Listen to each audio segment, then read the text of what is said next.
Assalamu alaikum dear students, here is Kumail Haider and welcome to the octahedron chemistry classes। आज का हमारा lecture है बेटा class 10 chemistry की चैप्टर नंबर 4 इलेक्ट्रोकेमिस्ट्री और इसमें हमने आज पढ़ना है that is known as voltaic cell या गैल्वेनिक सेल। इससे पहले हमने इलेक्ट्रोलाइटिक सेल पढ़ा था बेटा। इलेक्ट्रोकेमिकल सेल के टाइप्स में बहुत डिटेल में हमने इलेक्ट्रोलाइटिक सेल को पढ़ लिया, उसके टाइप्स को पढ़ लिया बेटा, इलेक्ट्रोलिसिस को हमने डिटेल में देख लिया। अब यहाँ से आगे हमारा जो लेक्चर्स होंगे वो गैल्वेनिक सेल से रिलेटेड होगा और इसमें भी 2-4 टॉपिक्स ऐसे हैं जो बहुत ज्यादा इंपॉर्टेंट है पेपर के हवाले से, जैसे कि फ्यूल सेल है, ये भी हमने अभी आगे पढ़ना है। और दूसरा यहाँ पे zinc copper cell which is also known as Daniell cell, तो ये भी बहुत इंपॉर्टेंट है पेपर के हवाले से। तो स्टार्ट करते हैं बेटा। आज का हमारा लेक्चर है that is known as voltaic cell और गैल्वेनिक सेल। अच्छा, गैल्वेनिक सेल या वोल्टाइक सेल क्या होता है बेटा? ऐसा टाइप ऑफ इलेक्ट्रोकेमिकल सेल जो क्या करता है बेटा, केमिकल एनर्जी को इलेक्ट्रिकल एनर्जी में कन्वर्ट करता है। देखिए, इलेक्ट्रोलाइटिक सेल क्या करता था? इलेक्ट्रोलाइटिक सेल कन्वर्ट करता था इलेक्ट्रिकल एनर्जी को केमिकल एनर्जी में, जबकि यहां पे क्या होंगे बेटा, यहां पे केमिकल एनर्जी कन्वर्ट होंगे इलेक्ट्रिकल एनर्जी में। तो हम यहां पे पहले डिफाइन करते हैं व्हाट इज गैल्वेनिक सेल। हम यहां पे डिफाइन करेंगे बेटा,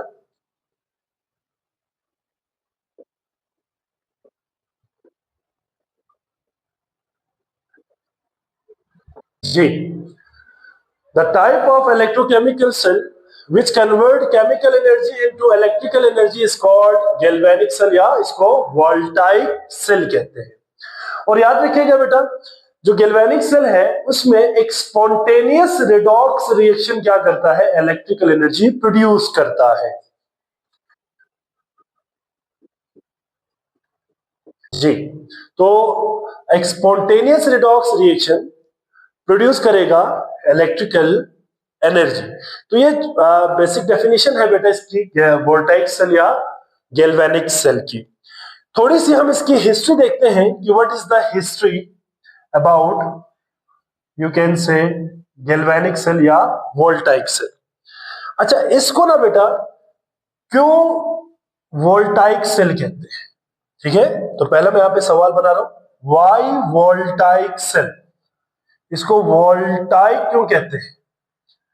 ठीक है, वाई वोल्टाइक। याद रखिएगा बेटा, पहली दफा इस सेल को डिजाइन किया था या इस सेल को यू कैन से डिस्कवर्ड किया था किसने बेटा? अलेक्जेंड्रो वोल्टा। इसने क्या किया था बेटा? Discovered first time. पहली दफा इसको अलेक्जेंड्रो वोल्टा ने बेसिकली इसको डिस्कवर किया था, इसलिए इसका नाम क्या रखा गया बेटा? वोल्टाइक सेल रखा गया है। और इसको गैल्वेनिक क्यों कहते हैं? वाई गैल्वेनिक, इसको गैल्वेनिक क्यों कहते हैं? तो बेटा बेसिकली ये गैल्वेनिक कहने का जो रीजन है वो बेसिकली ये है कि ये एक फिजिशियन था बेटा, फिजिशियन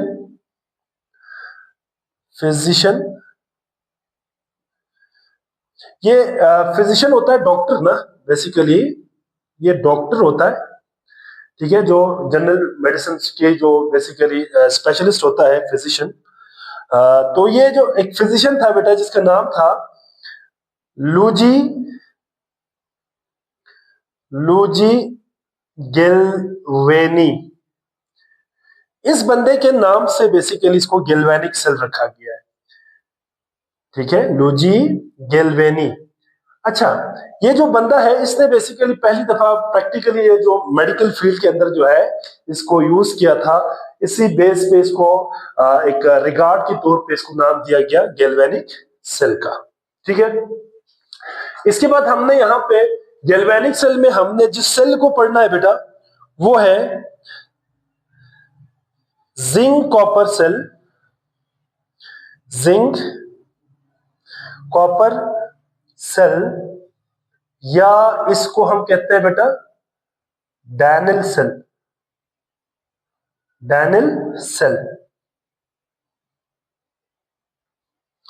जिंक कॉपर सेल या डैनियल सेल। अच्छा, इसी गैल्वेनिक सेल को या वोल्टाइक सेल को डैनियल सेल भी कहते हैं।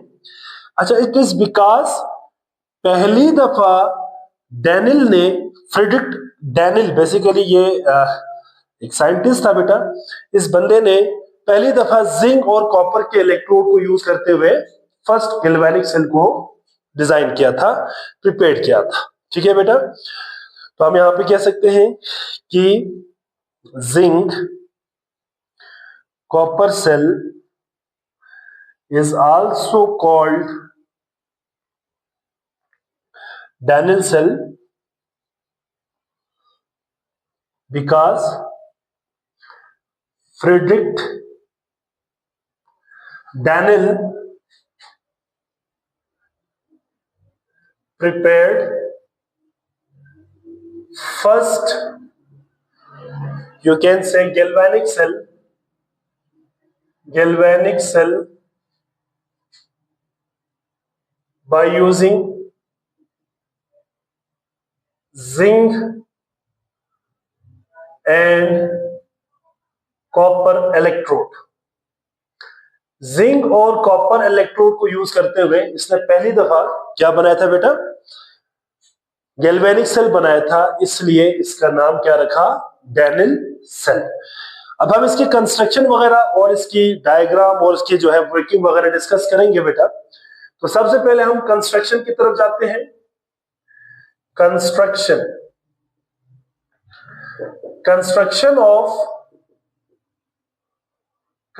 Of Daniell cell. Daniell cell की कंस्ट्रक्शन कैसे करेंगे? कंस्ट्रक्शन, अच्छा बेटा याद रखिएगा, Daniell cell consist of two half cells पे मुश्तमिल होता है।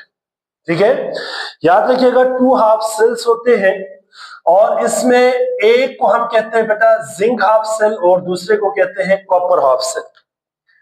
जिंक हाफ सेल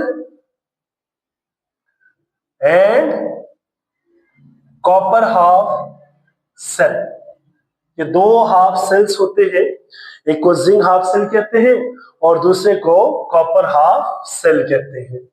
और याद रखिएगा बेटा, जो हमारे पास जिंक हाफ सेल और कॉपर हाफ सेल है, ये दोनों एक दूसरे के साथ कनेक्ट होती है, ये दोनों half cell with the help of salt bridge. ये सॉल्ट ब्रिज के जरिए एक दूसरे के साथ क्या होता है बेटा?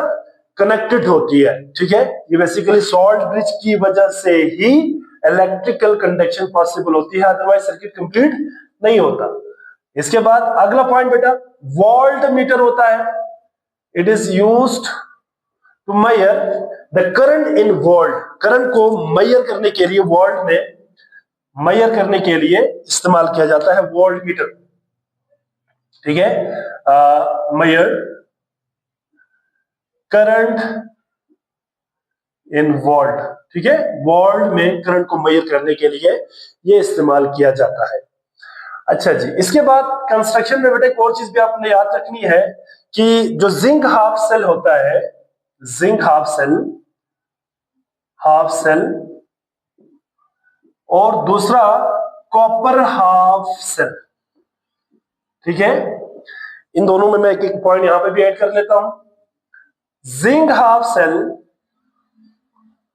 और कॉपर हाफ सेल में बेटा याद रखिएगा, जिंक रॉड या जिंक बार जो है, जिंक का जो रॉड होता है बेटा, वो डिप्ड होता है into 1 molar zinc sulphate solution. Zinc sulphate का आपने एक बार सॉल्यूशन लेना है और इसके अंदर आपने जिंक रॉड को डिप करना है। इसमें क्या होगा बेटा? Copper rod dipped into 1 molar copper sulphate solution. आपने 1 मोलर कॉपर सल्फेट सॉल्यूशन लेना है, उसके अंदर आपने कॉपर को क्या करना है बेटा? कॉपर का रॉड उसके अंदर डिप करना है। अब हम जरा डायग्राम बनाते हैं बेटा। इसमें दो हाफ सेल्स है। ठीक है, इसमें 2 हाफ सेल्स है बेटा। एक हाफ सेल हम यहां बना लेते हैं,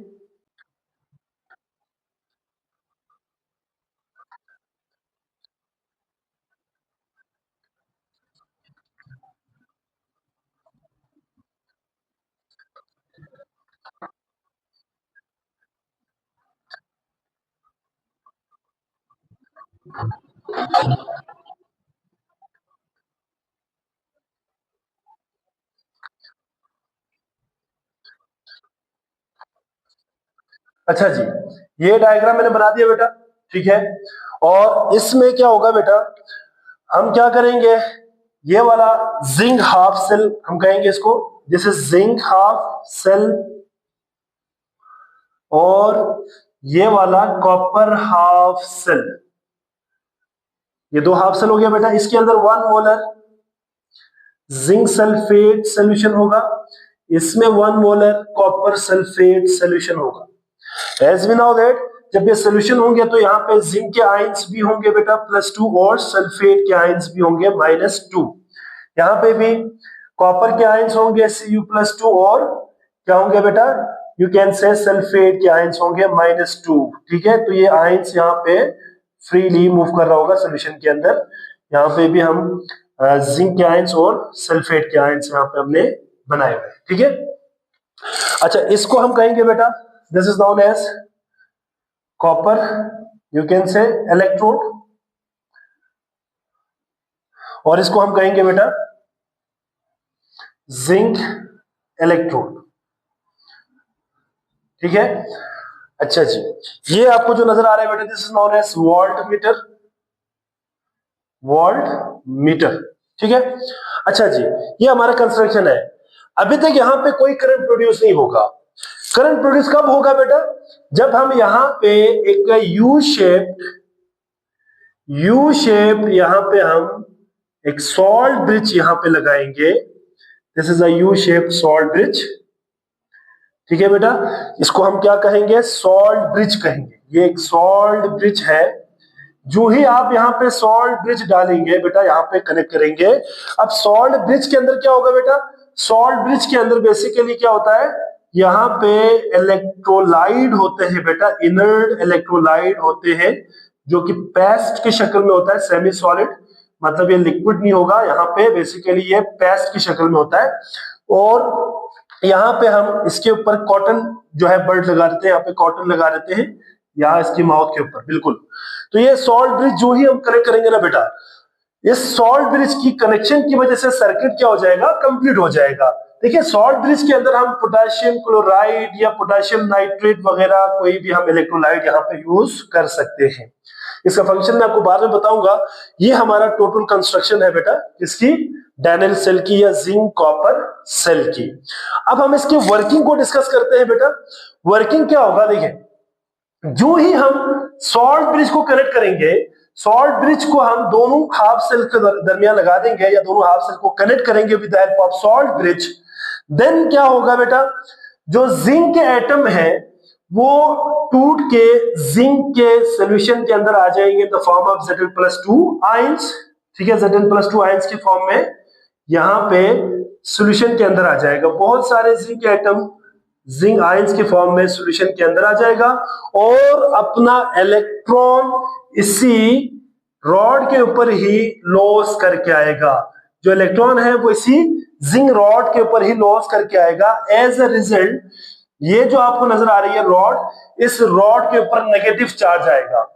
और आपको एक चीज याद रखनी है कि चूंकि इस हाफ सेल के अंदर इलेक्ट्रॉन लॉस हो रहा है, ऑक्सीडेशन हो रहा है, तो ये वाला जो इलेक्ट्रोड है बेटा, इसके ऊपर ये जो इलेक्ट्रोड है या ये जो जिंक हाफ सेल है, ये वाला एक्ट करेगा एज एनोड। ये एनोड के तौर पे काम करेगा। और इस रॉड के ऊपर क्या चार्ज आएगा बेटा, इस रॉड के ऊपर माइनस चार्ज आता है, यहाँ पे माइनस चार्ज आता है, और ये एनोड के तौर पे काम करेगा। ये इलेक्ट्रॉन इस एक्सटर्नल वायर से होता हुआ, this is known as external wire, ये एक्सटर्नल वायर है बेटा, इसको हम एक्सटर्नल वायर कहते हैं। यहाँ पे फ्लो ऑफ इलेक्ट्रॉन बेसिकली यहां से होता है, और ये वोल्ट मीटर से गुजरेगा, और वोल्ट मीटर से गुजरने के बाद ये इलेक्ट्रॉन कहां पे आएगा बेटा, ये आएगा कॉपर हाफ सेल के अंदर। अब कॉपर हाफ सेल में कॉपर इलेक्ट्रोड है, यहां पे ये इलेक्ट्रॉन आएगा, और सॉल्यूशन के अंदर से कॉपर के आयंस जाके इलेक्ट्रॉन गेन कर लेता है। और चूंकि यहां पे इलेक्ट्रॉन गेन हो रही है, तो ये वाला जो इलेक्ट्रोड होगा यहाँ पे, क्योंकि रिडक्शन हो रही है, तो यहाँ पे ये कैथोड के तौर पे काम करेगा ये वाला इलेक्ट्रोड। और यहाँ पे क्या चार्ज आएगा, प्लस चार्ज आएगा। यहाँ पे आपने एक चीज याद रखनी है बेटा, इलेक्ट्रोलाइटिक सेल में एनोड के ऊपर प्लस चार्ज, ठीक है, और गैल्वेनिक सेल के अंदर या वोल्टाइक सेल के अंदर एनोड के ऊपर नेगेटिव चार्ज आता है। और नेगेटिव चार्ज क्यों आता है? क्योंकि इस इलेक्ट्रोड के ऊपर क्या होता है बेटा, रिच ऑफ इलेक्ट्रॉन होता है, बहुत सारे इलेक्ट्रॉन की एक्यूमुलेशन की वजह से ये इलेक्ट्रोड नेगेटिव चार्ज होता है। ये हम आगे थोड़ा सा आगे जाके इसके पॉइंट भी लिखेंगे। तो ये टोटल इसके अंदर क्या होगा बेटा, वर्किंग होगा। अब मैं यहाँ पे वर्किंग को लिखता हूं बेटा।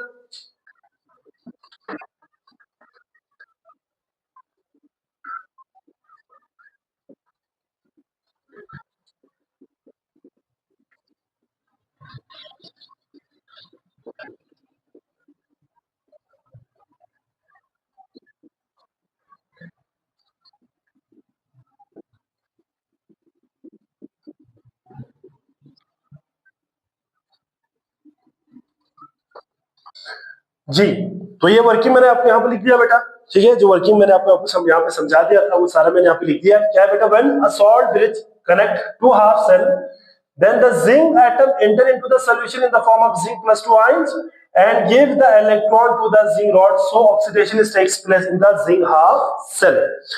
यही electron, the electron flow from anode to cathode through the external wire and these electrons are gained by the copper ions present in the copper half cell. As a result यहाँ पे क्या हो जाएंगे, रिडक्शन हो जाएंगे और zinc rod anode के तौर पे काम करेगा और कॉपर रॉड कैथोड के तौर पे काम करेंगे। अब रिएक्शन क्या होगा बेटा, देखिए दोनों हाफ सेल के अंदर जो रिएक्शन होंगे वो क्या होंगे बेटा, reaction following reaction takes place at the electrode, following reaction takes place, following reaction takes place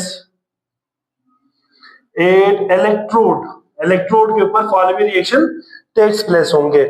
अब सबसे पहले एट एनोड, एट एनोड। अब एनोड के ऊपर हमेशा क्या होंगे बेटा, ऑक्सीडेशन होगी, ठीक है, एनोड के ऊपर हमेशा ऑक्सीडेशन होती है और कैथोड के ऊपर हमेशा रिडक्शन होती है। तो एनोड के ऊपर क्या होंगे बेटा, देखिए यहाँ पे जिंक की ऑक्सीडेशन हो रही है तो हम यहाँ पे लिखेंगे Zn सॉलिड, अपना इलेक्ट्रॉन लॉस करेंगे बेटा, दे will form Zn plus 2 aqueous plus 2 electron और 8 कैथोड, रिडक्शन होगी कैथोड के ऊपर। और रिडक्शन कैसे होंगे बेटा, यही दो इलेक्ट्रॉन जो यहाँ पे जिंक लॉस कर रहा है ये एक्सटर्नल वायर से फ्लो करता हुआ जाएगा कहां पे बेटा, यस, ये कॉपर हाफ सेल में जाएंगे, कॉपर हाफ सेल की तरफ जाएंगे और कॉपर इलेक्ट्रोड के ऊपर इसकी ये गेन हो जाते हैं, कॉपर आयन इसको गेन कर लेता है और रिडक्शन टेक्स प्लेस होता है। सो Cu+2 एक्वस, दो इलेक्ट्रॉन गेन करेगा, दे will form Cu solid, Cu solid, ठीक है। ये बेसिकली यहाँ पे रिडक्शन हो जाती है। अगर हम नेट सेल रिएक्शन लिखें तो यहाँ पे क्या हो जाएंगे बेटा, ये इलेक्ट्रॉन और ये इलेक्ट्रॉन कैंसिल हो जाएगा, this is net cell reaction. Zn solid plus Cu+2 aqueous, they will form Zn plus 2 aqueous plus Cu solid। ये नेट सेल रिएक्शन होगा बेटा किसमें, डैनियल सेल के अंदर, ठीक है। तो ये नेट सेल रिएक्शन होगा। इसके बाद हम फंक्शन ऑफ सॉल्ट ब्रिज पढ़ेंगे बेटा, इसका एक स्क्रीनशॉट ले ले आप। इसके बाद फंक्शन ऑफ सॉल्ट ब्रिज आता है, फंक्शन ऑफ सॉल्ट ब्रिज। अब इसमें हम देखेंगे कि what is salt bridge and what are their functions. Salt bridge, ठीक है। अच्छा, सॉल्ट ब्रिज क्या होता है बेटा, ये basically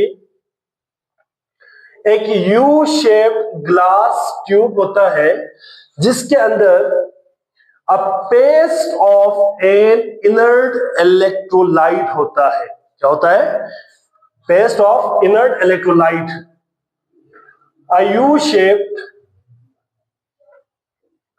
glass tube which contain a paste of inert electrolyte like KCl, KNO3 वगैरह वगैरह। ठीक है बेटा, ये क्या करता है बेटा? Salt bridge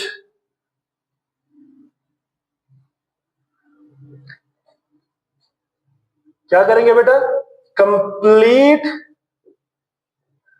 the circuit. ये सर्किट को कंप्लीट करता है बेटा। It only allows the flow of ions allow only the flow of ions and cannot allow the mixing of two solutions। दो solutions को मिक्स होने नहीं देता। It maintain electrical neutrality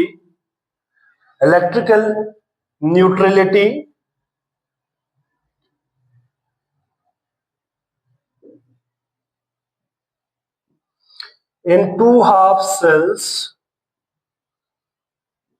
by preventing the net charge accumulation।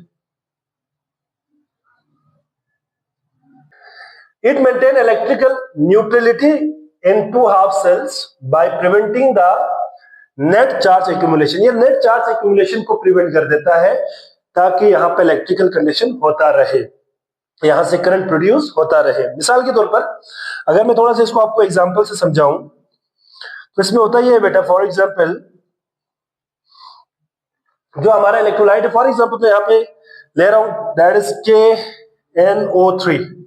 आपको पता है कि KNO3 ionise होकर क्या बनाएगा? पोटेशियम आयंस बनाएंगे, साथ में नाइट्रेट आयंस बनाएंगे, NO3-1 नाइट्रेट आयन। अब आप जरा देखें जिंक हाफ सेल के अंदर, अगर आप देखें जिंक हाफ सेल, उसमें अगर आप देखें तो क्या हो रहा है बेटा? यहां पे जिंक के आयंस यहां पे प्रोड्यूस हो रहा है, ऐसा ही है ना? जिंक एटम टूट के सॉल्यूशन के अंदर आ रहा है और जिंक के आयंस यहाँ पे बढ़ रहा है। यहाँ पे जिंक के आयन बढ़ने का मतलब क्या है? ये हाफ सेल पूरा पॉजिटिव चार्ज हो रहा है, ठीक है। और जबकि यहाँ पे कॉपर आयन यहाँ पे डिपॉजिट हो रहा है और नेगेटिव चार्ज यहाँ पे एक्यूमुलेट होना शुरू हो गया है, तो यहाँ पे हाफ सेल के ऊपर नेगेटिव चार्ज आएगा। अब ये पॉजिटिव चार्ज और ये नेगेटिव चार्ज आ जाए तो इलेक्ट्रिकल कंडक्शन फिर यहाँ पे रुक जाएगी, यहाँ पे प्रोडक्शन ऑफ द करंट जो है वो यहाँ पे क्या हो जाएगा? रुक जाएगी। इस चीज को प्रिवेंट करने के लिए सॉल्ट ब्रिज क्या करता है? इन नेट चार्ज एक्यूमुलेशन को खत्म कर देता है। कैसे करेगा? जिंक हाफ सेल के अंदर पॉजिटिव चार्ज है ना बेटा, that is zinc ion, Zn+2 ion. तो ये क्या करेगा? ये अपना नेगेटिव आयंस को इस साइड पे भेज देंगे, -1, they will form ZnNO3 whole twice. अब न्यूट्रलाइज हो गया, नहीं हो गया? यहाँ पे ये न्यूट्रल हो जाएगा, ठीक है। तो अगर आपके पास KNO3 है तो यहाँ पे क्या होगा बेटा? NO3-1 इस साइड पे मूव करेगा और पोटेशियम के आयंस जो है वो इस साइड पे मूव करेगा। एज ए रिजल्ट क्या होगा बेटा? जो कॉपर हाफ सेल होगा, कॉपर हाफ सेल, इसमें क्या होंगे बेटा? कॉपर हाफ सेल के अंदर नेगेटिव चार्ज की एक्युमुलेशन हो रही है। अब उसको न्यूट्रलाइज करने के लिए पोटेशियम जाएगा, क्योंकि वहां पे सल्फेट आयन -2 है, तो इसको न्यूट्रलाइज करने के लिए 2 पोटेशियम के आयन सॉल्ट ब्रिज आएगा, NK2SO4 बना देगा। अब आप जरा देखिए तो यहाँ पे दोनों क्या हो जाएंगे? न्यूट्रल हो जाएगा, यहाँ पे भी न्यूट्रल हो जाएगा। तो इस तरह से चार्ज की एक्युमुलेशन दोनों हाफ सेल के अंदर होने नहीं देता सॉल्ट ब्रिज। ठीक हो गया बेटा। और यहाँ पे वैसे एमसीक्यूज के हवाले से याद रखिएगा कि जो डैनियल सेल है ये पोटेंशियल प्रोड्यूस करता है बेटा 1.10 वोल्ट, ठीक है, ये करंट प्रोड्यूस करता है। तो ये था बेटा आज का हमारा लेक्चर। वोल्टाइक सेल या गैल्वेनिक सेल मैंने डिटेल में समझा दिया है। आई होप सो आप तमाम बच्चों को समझ आ गए होंगे। और अगर किसी बच्चे को कोई सवाल है या कोई बात समझ ना आई हो तो बेटा आप कमेंट सेक्शन में लाजमी सवाल करें, इंशाल्लाह मैं आपको वहां पे आंसर करूंगा। बाकी यहाँ पे हमारा डेल सेल खत्म हो गया बेटा। इसमें हमने कंस्ट्रक्शन को कंप्लीट कर लिया है, वर्किंग को कंप्लीट कर लिया, रिएक्शंस को कंप्लीट कर लिया और फंक्शन ऑफ सॉल्ट ब्रिज को भी हमने कंप्लीट कर लिया। ठीक है, इसके बाद अगला एक टॉपिक हमारा कंपैरेटिव स्टडी है between electrolytic cell and galvanic cell. तो इंशाल्लाह नेक्स्ट लेक्चर में हम देखेंगे। यही पे हम लेक्चर को स्टॉप करते हैं बेटा। अपना बहुत सारा ख्याल रखिएगा। अल्लाह हाफिज।